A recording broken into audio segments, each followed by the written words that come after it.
everyone. Thanks so much for showing up today. We are just going to get started in a few minutes here while we are waiting for some more folks to show up. I am about to launch a special Go by Bike Week poll. So if folks want to just check out your screen. It should be launching now. And feel free to interact.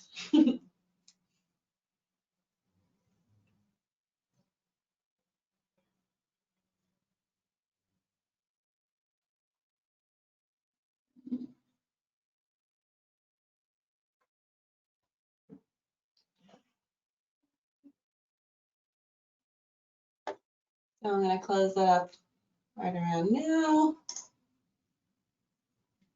All right, so it looks like the question was, have you registered for Go by Bike Week? And it says that about 75% of you have and 24 have not. So you're still able to register for Go by Bike Week. It's not too late, it's never too late. And we'd really love to see more folks cycling around to celebration stations, going wherever you may please on your bike, because this week it's not just about biking to work, it's about biking wherever you like. So thanks everyone for voting. I have one more poll before we get started. This one's a little more fun. So this question is, where are you most likely to go by bike?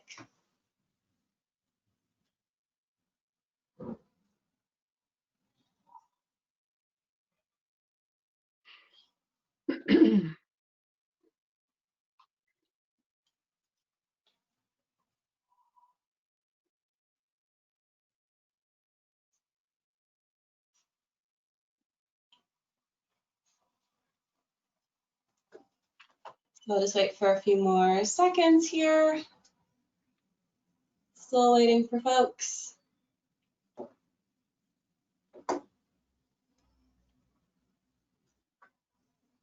All right. So we've got a good mix of things here.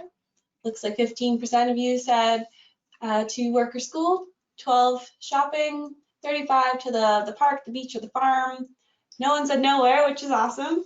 And then we have almost 40% saying other. So it'd be great perhaps to find out what that other could be. We have in this lovely sidebar, you'll see on the right side of your screen, there is a question box, and if folks at any point during the webinar have a question, you'll just type it in there, and we'll hopefully be able to get to questions by the end of the webinar, and then maybe have a discussion, which would be awesome.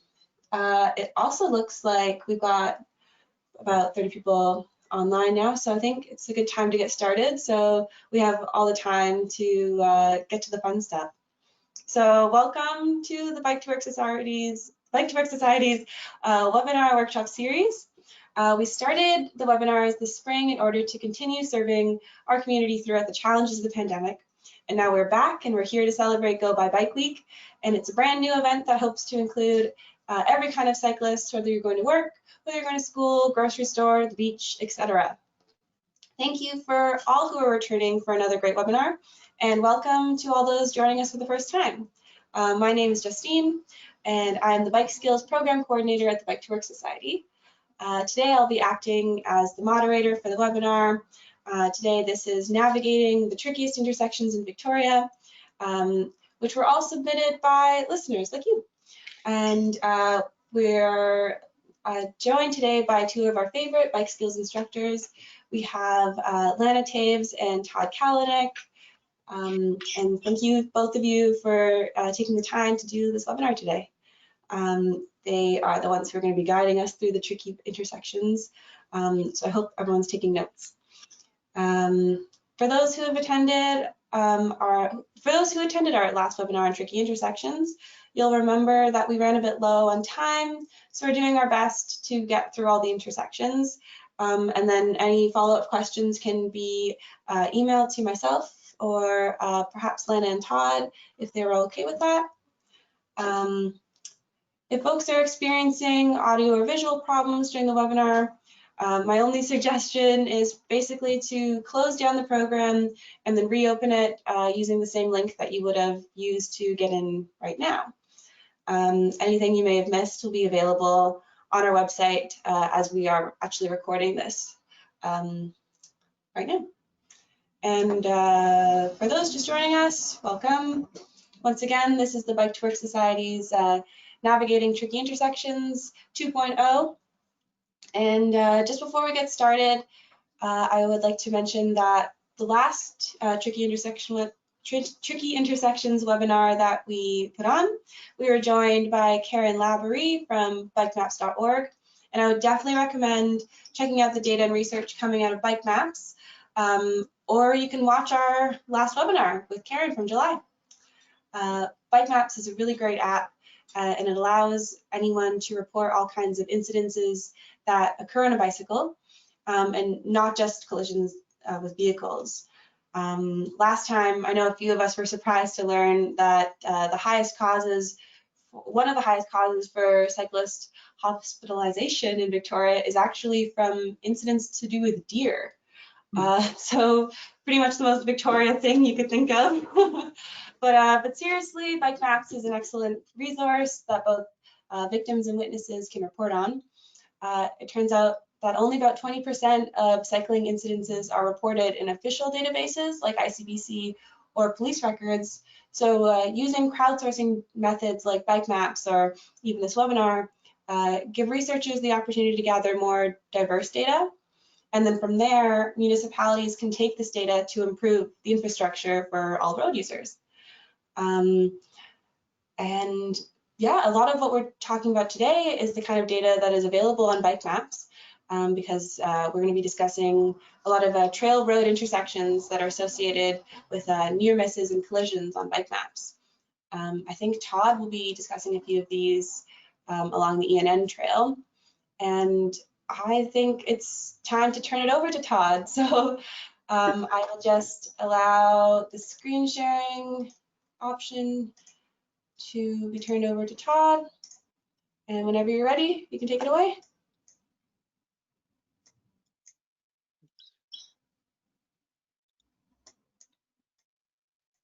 How's that?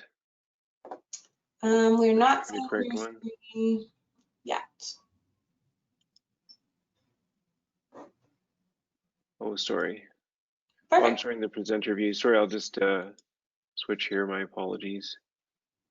Change. There we go. How's that? We're still seeing the presenter view. I'll give it one more try. How's that? Perfect. Thanks, Todd. Awesome. Well, thank you very much, everyone, and thanks to all the folks that joined today. I'm going to be covering a few more intersections today along the ENN rail trail. Now, the ENN, for those of you that are familiar with it, is the newest of the 3 rail trails in the region here. It's a very, very enjoyable trail that I personally enjoy and use a lot. There's actually construction underway on the next phase of it along Adkins Road, and that'll be quite spectacular, and that'll be completed hopefully sometime next year. Now, in the previous session, I covered off 2 of the more confusing intersections along the ENN. Potentially the most confusing intersection in the city is between the ENN at Admiral's Road, which is a 5-way intersection.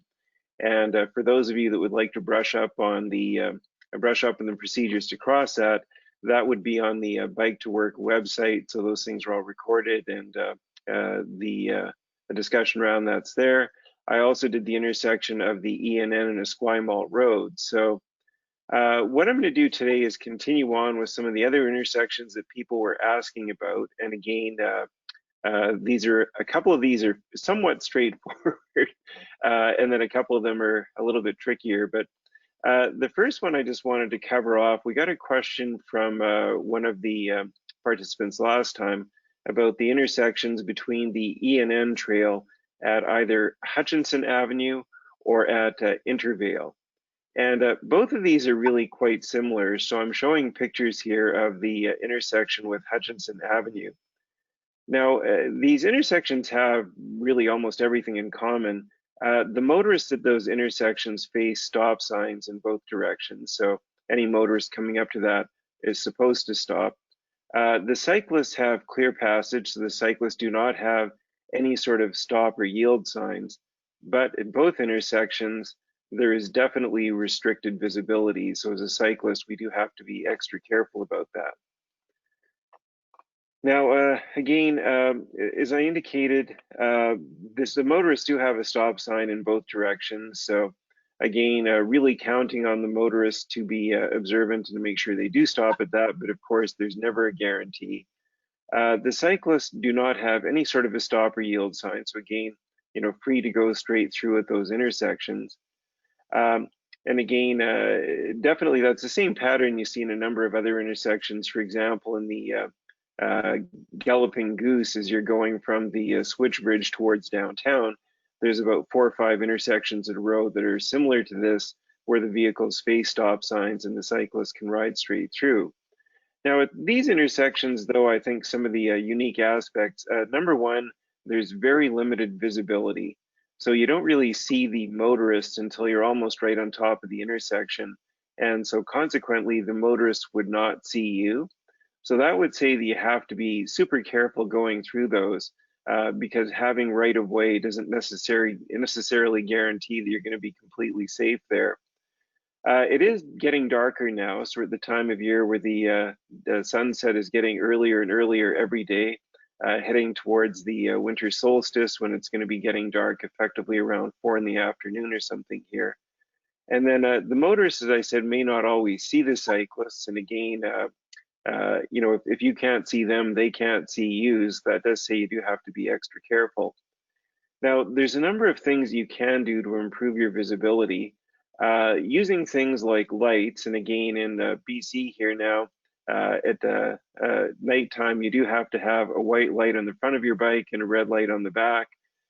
Certainly do recommend that people just basically use that at all times, regardless of whether it's day or night, as a way of trying to be more visible.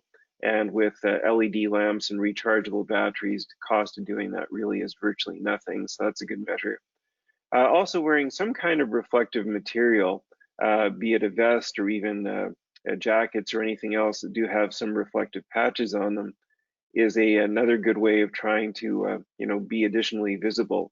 But regardless of whether you have lights or vests or anything else, very important to slow down and proceed with caution, and kind of try to get yourself going at a speed or at a mindset where if you do see a car starting to move out through the intersection unexpectedly, where you can stop without really getting yourself into an unsafe situation. So, if you normally ride along at 20 or 25 kilometers an hour, good idea to slow down to 10 or 15 kilometers an hour, get your hands on the brakes and be ready to stop if you did have to.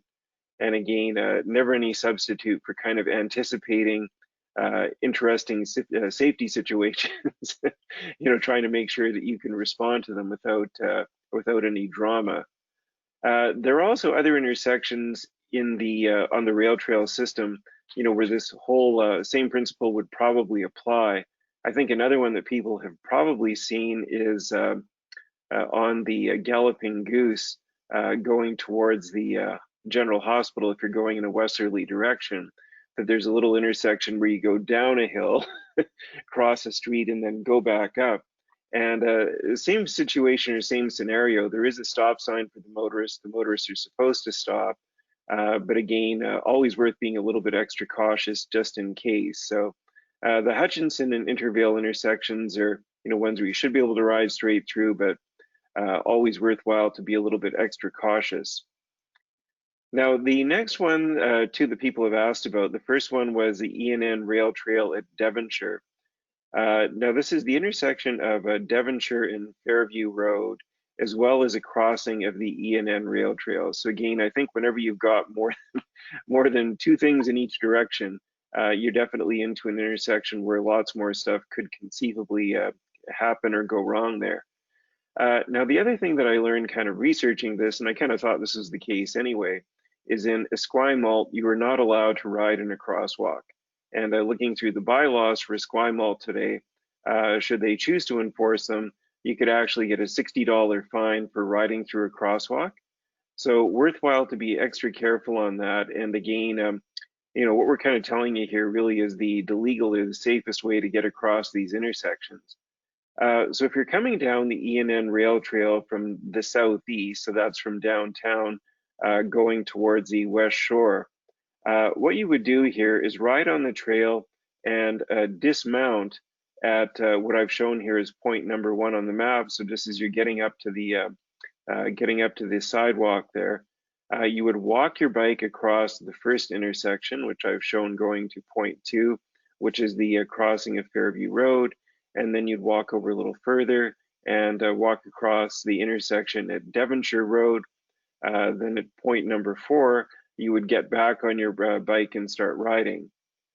And again, pedestrian crosswalks in the Esquimalt, you're not allowed to ride through, so you could end up with a substantial fine for riding through that. And as we've talked about in our previous series, a lot of the intersections in Victoria do have what we call elephant's feet, or little white things right next to the crosswalk. So if you do happen to see those, and I think Lana will talk about that a little bit, those would be the special intersections where you are allowed to ride your bike across. So again, as a cyclist, we do have to be you know, careful to keep an eye out for that, and you know, make sure that we're behaving appropriately. Now, on the other hand, one looks at that and you say, from a cyclist point of view, is this really optimal? Because a lot of people are going to be using that as a way to get to or from downtown, and as a way of you know, sort of a substitute for using your car or other forms of transportation. So you have to say, like, is this really the most efficient way to get across that intersection? And I would say it's probably an opportunity where I think the CRD could potentially improve those intersections at a minimum by putting in elephant's feet, or, you know, to future point of volumes warrant, again, coming up with a different set of signage that would give priority to cyclists. But for the time being, the safest and the lawful way to deal with those intersections is actually to take, you know, the extra 15 or 30 seconds, get off your bike and walk across, and then that way you'll be doing it in the safest possible fashion. Now, the other intersection where this question was raised was about the ENN trail at Wilson, which is another one that's super confusing. Now, I've shown you a screen cap here. This is just from Google Street View, but giving you an idea of what that intersection looks like from the standpoint of someone coming down the ENN. And to say the least, it is a very busy and confusing intersection. All of the apparatus and signage for the rail crossing is still there. The sight lines are blocked to some extent in almost every direction, so you can't see, the motorists really can't see. And again, there's no elephant's feet in the intersection, which means that the only legal option to you here is actually to get off your bike and to walk it across the intersection. So what that looks like in from a map point of view, and again, I'm kind of showing you the opposite direction here. And I will mention that both of these intersections are really symmetrical. So if you're approaching them from the other direction, the instructions really would be the same, just reversed. So if you're coming from the northwest, you'd get to point number 1.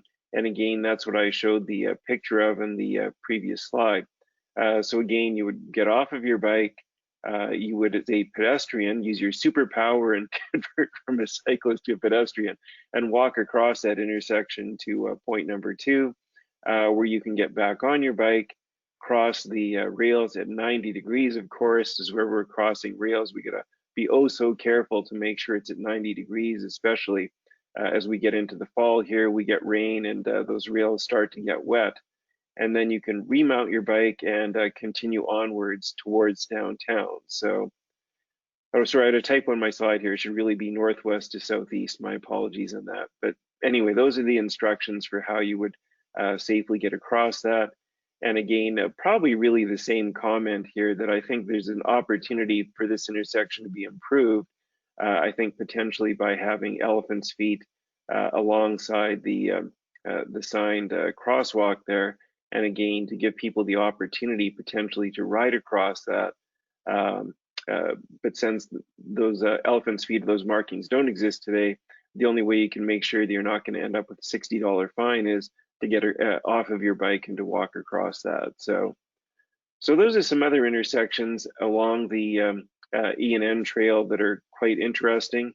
Certainly not as confusing as the two examples I covered last time at Admirals or at Esquimalt Road, but also tricky. And so thanks a lot for the opportunity to speak to those. So, and again, I'll let you input any questions you have in the chat box, and we can either kind of address them now, or else we can address them towards the end of the session.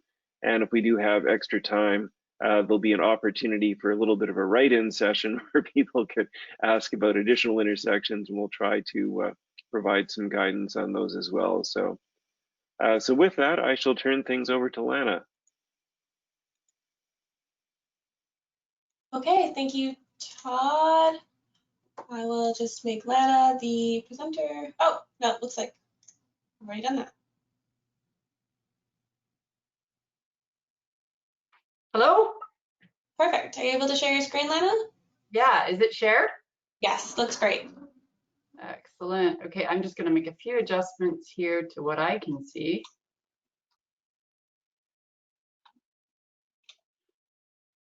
Hey everyone, I'm so glad those of you who can join have joined on the first day of Go by Bike Week. So exciting that we're actually able to host this great event, and the folks, including Justine and Sarah and James in the office, have done just an amazing job of basically reimagining the event. So I hope you guys have registered, and those of you who are thinking about it, do register, because all your bike trips can count, and there's cool prizes and there's fun stickers.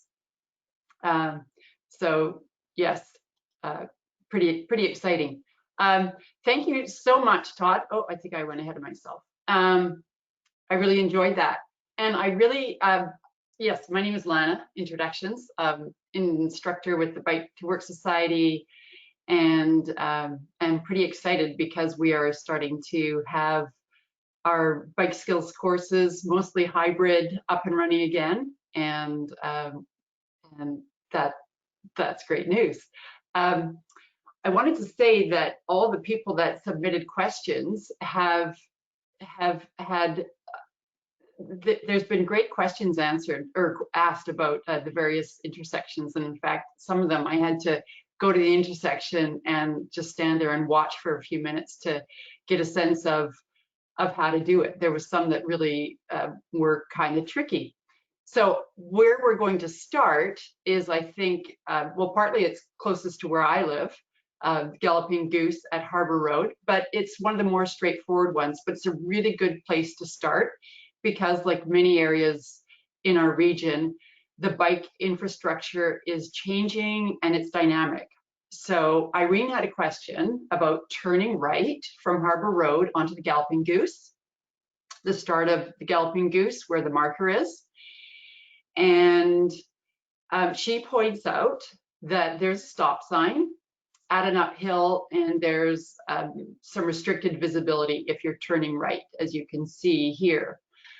So I went out last week, rode around, and I have to say this was the first time that I have been on Harbour Road since they have finished this corridor, this two-way protected bike lane corridor. So that was really great to see. So things look different. One of the first things I'm going to point out, as Todd was talking about, was Elephant's Feet crosswalk, also called a cross bike, meaning that you are allowed to cross riding across the intersection when you see this kind of marking. And what I wanted to also point out was both Saanich and the City of Victoria have provisions in their bylaws that say where there is a road crossing with one of the regional trails, so Galloping Goose, Lochside Trail, or the E&N, a cyclist is permitted to ride across. So there may or may not be elephant's feet at a crossing of a regional trail in Saanich or Victoria, but you're permitted to go across. And a bylaw enforcement officer may or may not know that that is the case. But good to know, and it can be pointed out. So for example, here at Harbour Road, those elephant's feet are quite new. The law hadn't changed. What's changed is paint. So you can ride across. But of course, if you're coming from the Galloping Goose and you're turning left onto Harbour Road, then you would go, as I'm showing here with my cursor, you could either take the lane or you could take the protected bikeway.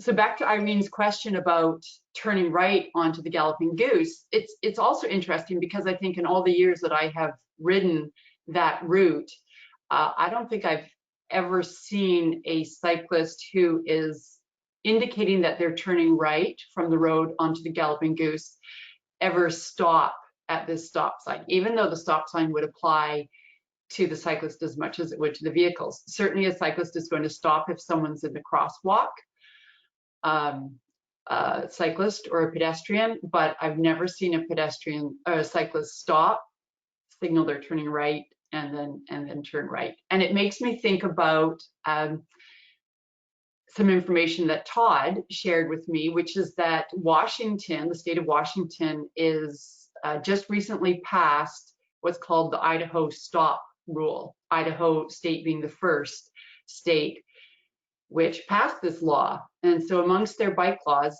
a cyclist is permitted to treat a stop sign as a yield, meaning if it's safe, a cyclist doesn't need to stop, they can just proceed. And in Idaho, that Idaho stop law actually extends to a red traffic light, and a cyclist can treat a red traffic light like a stop sign. They must come to a complete stop, but they may proceed when it's safe to do so. So I was thinking about that and thinking that this is an example, not where it exists right now, but where such a law, an Idaho stop, might be a good idea. Because if you do stop before you turn right, if that's your intention, definitely signal your intentions, signal that you're slowing down to stop, because as I said, I don't think I've seen a cyclist indicate that they're going to stop or stop there.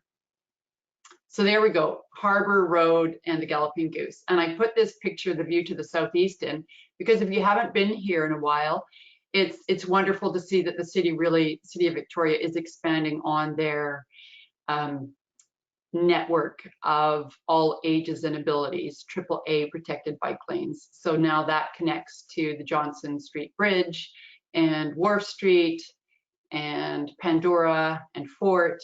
And so that's what we're going to do. We're going to go down this protected bike lane on Harbour, and we're going to turn right onto Esquimalt. And the question comes from two people, actually, Amanda and Sin. I don't know if I'm pronouncing that right, but they're asking how to merge from westbound bike lane on Esquimalt to cross Tyee to reconnect with the bike lane. So my yellow arrows, they want to stay on Esquimalt and just cross the intersection. So they're not trying to turn. And I do think this is a great question. So let's first take a look at what is our infrastructure here. Bike lane, if you can see my cursor, is dotted. And so that's indicating that it is ending. So that can be a problem. But what else, what other infrastructure do we see? In this case, it's painted infrastructure, painted bike lane. There's a sharrow, and I've put in a little image of a sharrow here. It's a bike icon as well as these two chevrons. So we see a sharrow here, if you can see my cursor, a sharrow here, and another sharrow here on Tyee Road. Other things to note about this intersection, the destination lanes. So traffic turning right on to Tyee actually has a separate exit lane, and traffic going through Esquimalt has their destination lane going through, and then of course a left turn bay, not of course, but that exists. So the best way to proceed on Esquimalt and Tyee, if you're going straight through, is to, let me just change slides here. Actually, let me go back. What does a sharrow mean? I didn't explain what a sharrow means. So a sharrow is a portmanteau. It's a joining of two words, shared and arrow. So it's a shared use marking, and this symbol placed on the road indicates to both cyclists and drivers of the correct cyclist positioning in the lane, and the purpose is to facilitate and encourage cyclist use on roadways where it may not be possible to install bike lanes. So in my experience, where we often see sharrows are, yes, where there was a bike lane and where a bike lane may join up again, but in that section of the road, there's not enough room. One road that I regularly ride on, Royal Oak, there's a section of Royal Oak that has bike lanes, and then as you come down the hill towards the Royal Oak Shopping Plaza, the bike lane ends, it's widowed. There's a sharrow, which means the road is shared. It indicates where the cyclist should be, so not basically sharing the lane with the road with cars.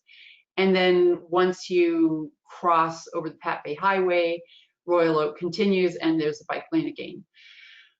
So a little bit of infrastructure that can help you know where to be on the road. So what we want to do to proceed straight through the intersection on Esquimalt is, number one, plan ahead.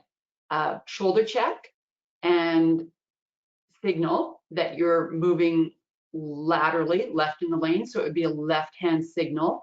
And what you want to do, this is kind of the tricky section where my cursor is there can be vehicles which are either going straight through, as this left vehicle is doing, but this vehicle in front of us is changing lanes and they're turning right on Tyee. So you need to plan ahead, shoulder check, signal that you're changing lanes left, and shoulder check again. Is it safe? Do the vehicles behind you see you?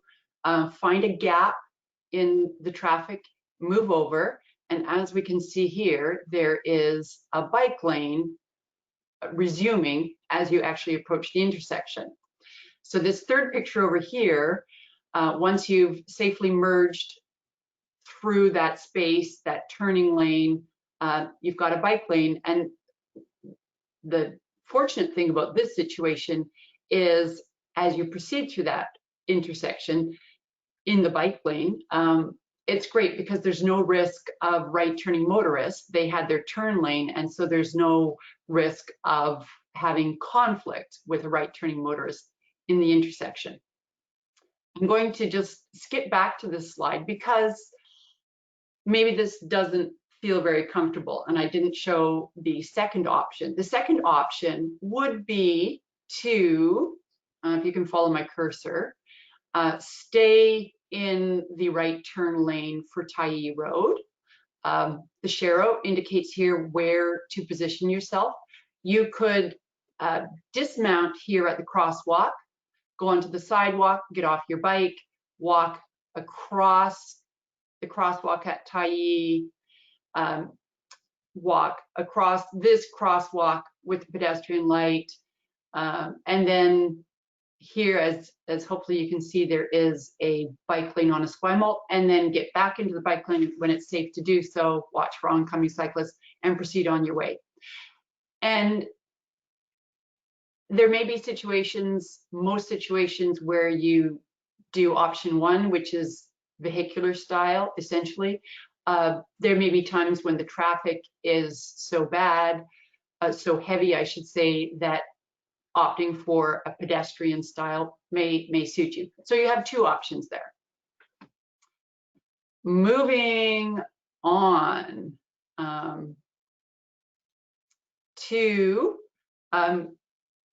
so we're going to go back over the bridge. We're on the Warf St bike lane.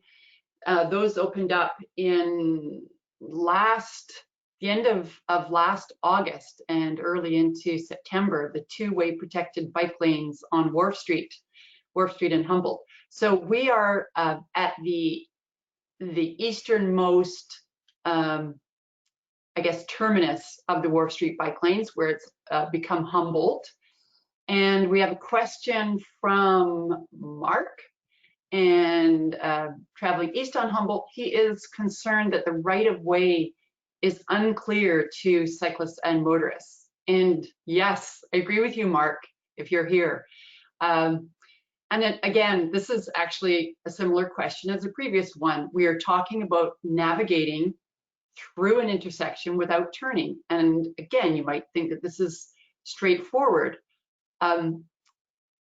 This question, this intersection, and the following intersections are both about either, in this case, just going straight through the intersection, but it's at the end of the Warf Street protected corridor. So it's at the end of the infrastructure. How do you continue on Burdett? I'm assuming that's what Mark is talking about, because once you pass through Douglas Street, we have Burnett or Burdett.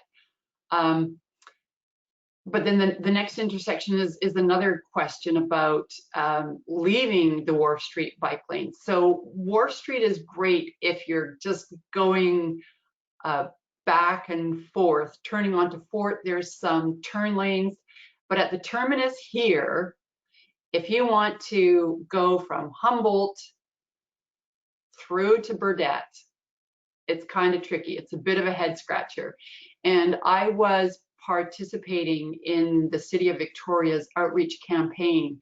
The Bike to Work Society and the city got together, and as I said, while the Warf Street bike lanes had a rolling phase of openings, several people went out and provided information and guidance and a little bit of calming to all the different users, the cyclists, the pedestrians, and the motorists that were all trying to figure out how to safely share the roads and roadways through all parts of the Warf Street bike lanes. And this one was a bit of a head scratcher. So if you are proceeding Humboldt to continue on to, I think, yeah, this road here is Humboldt continuing. That's Humboldt, yes, yeah. Yeah. What has happened, the change is that, thanks Todd, it is closed to vehicle traffic, but we have the bike lane proceeds. So that's very straightforward. But if you are going from Humboldt and you want to continue on to Burdett, you really need to plan what you want to do, because it is not straightforward. So two options. A option, I've highlighted in yellow, you can stay in the bike lane. If you're going to stay in the bike lane, you are going to encounter a crosswalk, and you will need to dismount, walk your bike through that area, get onto Burdett, go when it's safe. If you want to do vehicular style, you need to exit the bike lane, and then you proceed through the intersection in the vehicle lane, and that's shown in blue here. So both of these require a little bit of a discussion, so I'm going to look at A option, which is using the bike infrastructure. Not very complicated, but as Todd said in his presentation, it's kind of cumbersome for cyclists who don't like getting off their bikes very often. So here you are in the bike lane, and the picture that I've got is this photo here is an image of steps 2 and 3 that I've got on the schematic. So if you go with the bike lane, you will note that there is a green bike light. You're going to cross with the green bike light, and then you get that step 1. And step 2 is going across the crosswalk. And here we've got a cyclist doing the great thing. She's walking her bike. She walked across here, but I think if you want to cross here, you may actually signal your left-hand turn and ride across that crosswalk. It's going to be very difficult to stop and not have another cyclist come up behind you very unexpectedly, but signal that you're stopping, turning left, walk across this pedestrian refuge area. That's step 3. And then when it's safe to do so, now you're back on Burdette and continue riding, get on your bike. So I think the key thing here is signaling your intentions, that you're slowing down and or stopping, turning left. Riders behind you certainly may not expect to see you slowing down and or stopping. So that's one option. Second option is to go into the lane, the road lane of Humboldt. And if you want to do that, the picture on the right here shows that there is this protective curb, and there is an intersection right here, the green conflict paint, that shows cars and cyclists need to be careful because they can both be using that space. But we see the dotted line, and my arrow shows this is where you can exit the bike lane, step 1. Plan ahead, watch for oncoming cyclists in the Warf Street corridor, shoulder check for vehicles behind you on Humboldt, signal what you're doing, that you're moving laterally, so signal left, and merge onto Humboldt, step 1. Now you're going to be in the road lane, and in this case, you are going to proceed through the intersection with the vehicle traffic light when it is green, step 2, and shown with this yellow arrow straight forward. I will say that I have seen, when we were doing the outreach when the bike lane first opened, I saw cyclists doing this maneuver, which I would do without hesitation, but I saw vehicles honking or calling out to cyclists that they should be using the bike lane, which is not required. That is not a law here. A cyclist may use a bike lane, they may not. I also will point out that in Idaho, that has the Idaho stop that I referred to, one of their bike laws is that if there is a bike lane, you must be in it. So depending on where you go, there's different rules. We don't have the Idaho stop, but we also don't have the Idaho rule that says if there's a bike lane, you need to be in it. You do not need to be in it, but you may have vehicles wondering why you may not be in this great AAA protected infrastructure when it's there right beside you. So you have 2 options. I'm not sure that any is better. Try them both. See what you think. Let me know. The other comment I would make there, Lana, is if anybody's looking to go east, that the continuation of the bike lane on Humboldt is really excellent. And if you're just trying to get to, you know, Quadra, Cook, Vancouver, etc., that is definitely the easier way. Good point, Todd. Thank you. And I will, and I haven't done that, so thanks for sharing that. What I will say, what's not a third option, and I've seen people do this, is crossing from the bike lane over to Burdette in the intersection. So like a merge of the 2 things that I was just talking about. As I think you can see here, there is a bike light, which at this point is green. The cyclist is just about to start going.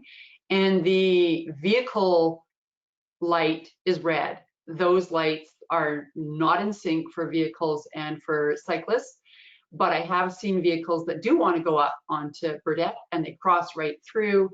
It's not legal. It's risky for everybody who is in that intersection. So don't cross there. Make your decision early if you're going to merge out of the bike lane, or be careful and use your superpowers as a cyclist and get off your bike and become a pedestrian.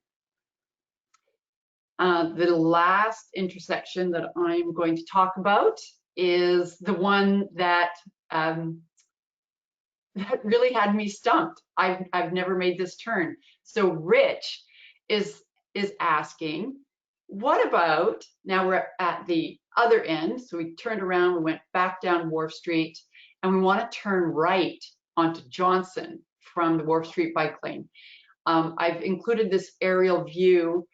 It's very old, it's a Google aerial image, but it shows what Rich is asking about doing, turning right off of Warf Street bike lanes onto Johnson. And I referred to this in my, as I was introducing the last intersection, that we do have this great infrastructure along Warf Street, but some of the connections, if you want to get off, as we were saying at the terminus there, and here is kind of the beginning,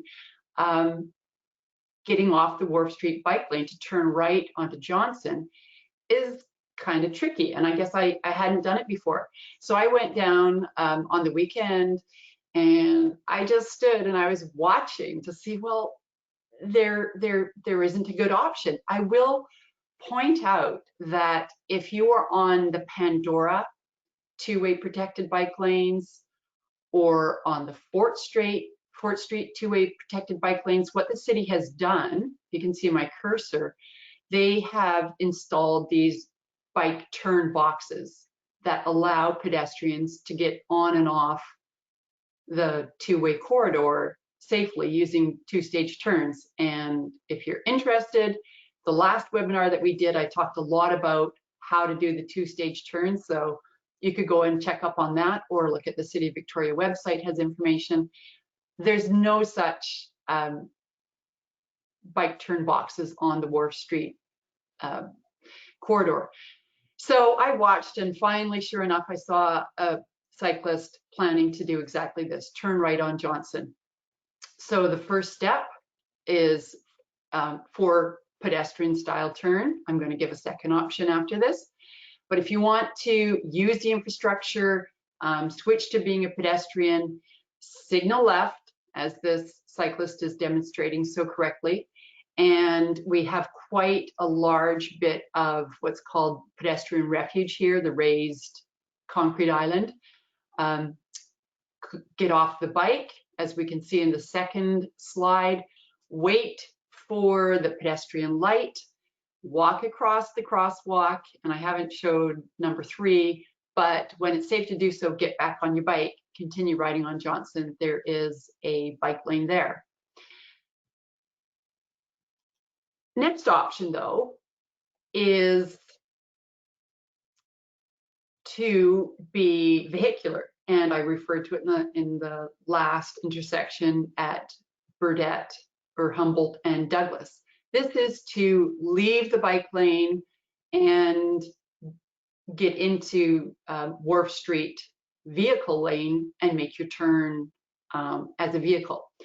And so what you would need to do is, let's go on to the right diagram here. Step 1, plan ahead. You're going to be leaving the Warf Street bike lane, the intersection before, at Yates. So you would signal right that you're leaving the bike lane, get out of the intersection there, wait for it to be safe to turn left. So signal left. There's not a vehicle traffic signal, but there is a highly used crosswalk. So either when there's crosswalk, but when it's safe to do so, turn left.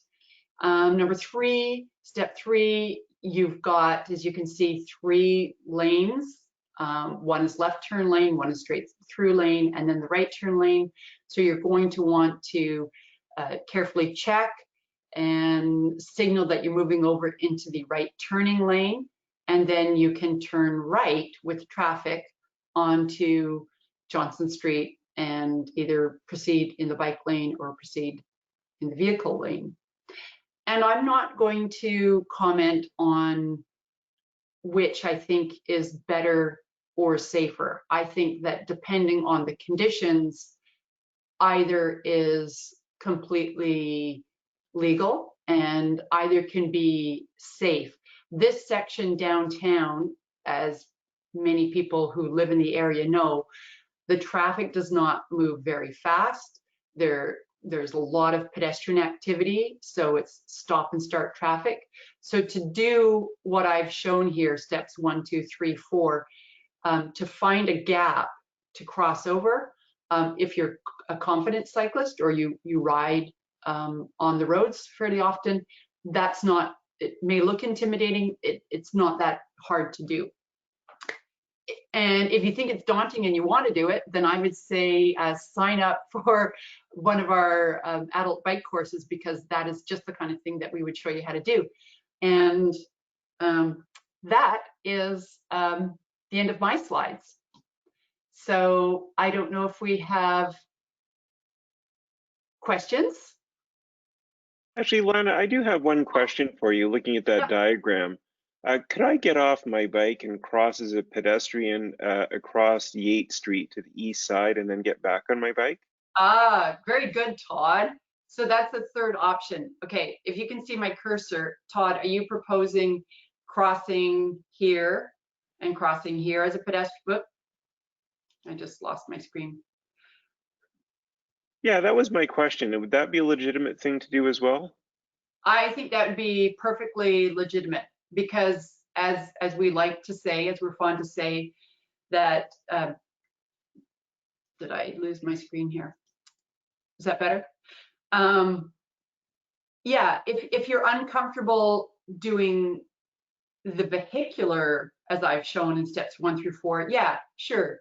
And again, it may change from day to day. It may change from your morning commute when it's brighter, perhaps, to your evening commute home when it's darker.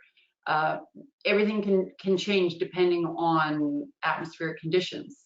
The sun could be setting. So yeah, maybe this time you want to get off your bike, cross Warf Street as a pedestrian, cross Yates Street, and then get back on your bike when it's safe to do so, and then still make a vehicular turn onto Johnson. So yeah, great question. Okay, well, thank you, Lana and Todd, so much for sharing all your great information. I know that I've learned a lot about how to navigate our infrastructure here in Victoria, because it is great, but sometimes it can be a bit confusing and a bit daunting if we're not riding every day, especially because we weren't the ones who designed it. So it's good to have a little bit of clarity. And it changes. It's changing all the time. Exactly. Yeah, actually, one of the comments that we got right at the beginning was about the Harbour Road infrastructure. And Nancy, who has actually left the conversation, they believe that the stop sign has actually been moved since, I guess since whenever you did this, Lana. There's a road that turn this morning. I think the stop sign has been removed for cyclists and has been moved to where cars go and where pedestrians are. Oh, very interesting, because I took these photos well within 7 days. So I guess it's a very dynamic environment. Very fresh. That would be great, because before we started the webinar, Justine and Todd and I, and saying that yeah, it's hard to justify a cyclist stopping if they're turning right onto Harbour, onto the Galloping Goose. The only other thing that I'll mention there, though, is there is a pedestrian sidewalk along the, kind of in parallel along the regional trail there. And you will sometimes have, kind of on the south side of the trail, pedestrians coming along there as well.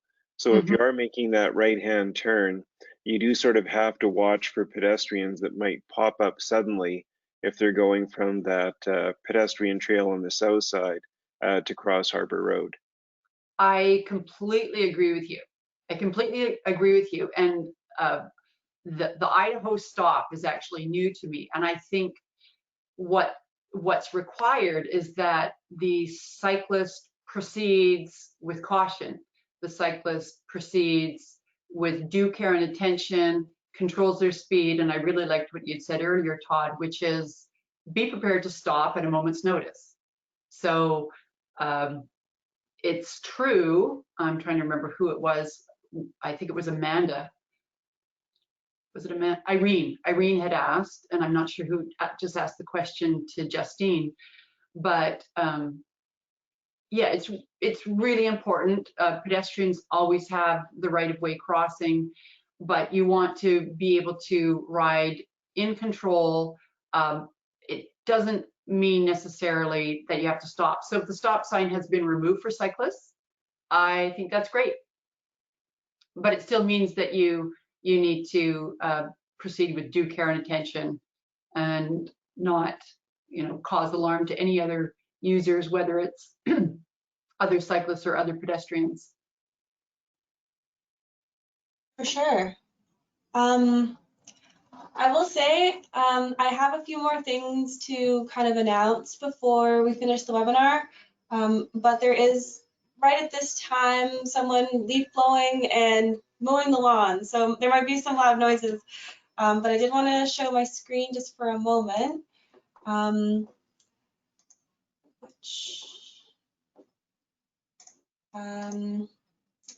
Folks, no, how do I show my other screen? See.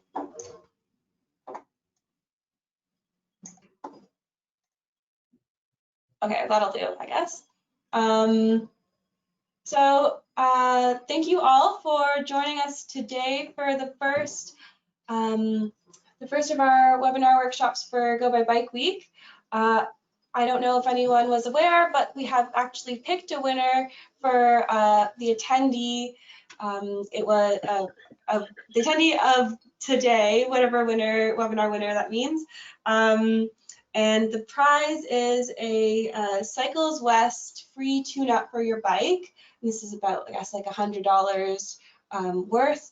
And you will be emailed when after the webinar.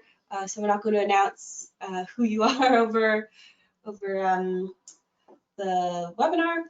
And I would like to also mention that on Wednesday we have another webinar with Evan Thomas from Dockside Physio, and that is another continuation from the summer. It's called From All Angles, the exercise piece, and that'll also be from 12 to 1. It's also Orange Shirt Day, so remember to support the folks who are organizing that event.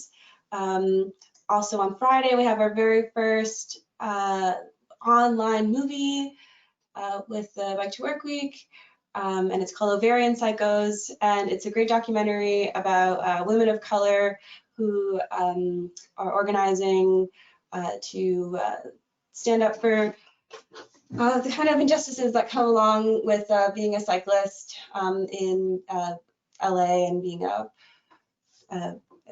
yeah, sorry, I'm getting confused. Remember, it's Go by Bike Week. Thank you everyone for attending today. Remember to register. You can register at gobybikebc.ca. My name is Justine. If any other questions need to be answered, you can email me at justine@biketowork.ca. Thank you, Lana. Thank you, Todd, both for taking the time today to answer all of our questions that have to do with tricky intersections in Victoria. I think with that, we'll end the webinar. So thank you so much. Any other comments? Hey, be safe out there. Exactly. Yeah, happy trails, happy riding. Go by bike. Bye-bye. Thanks, folks.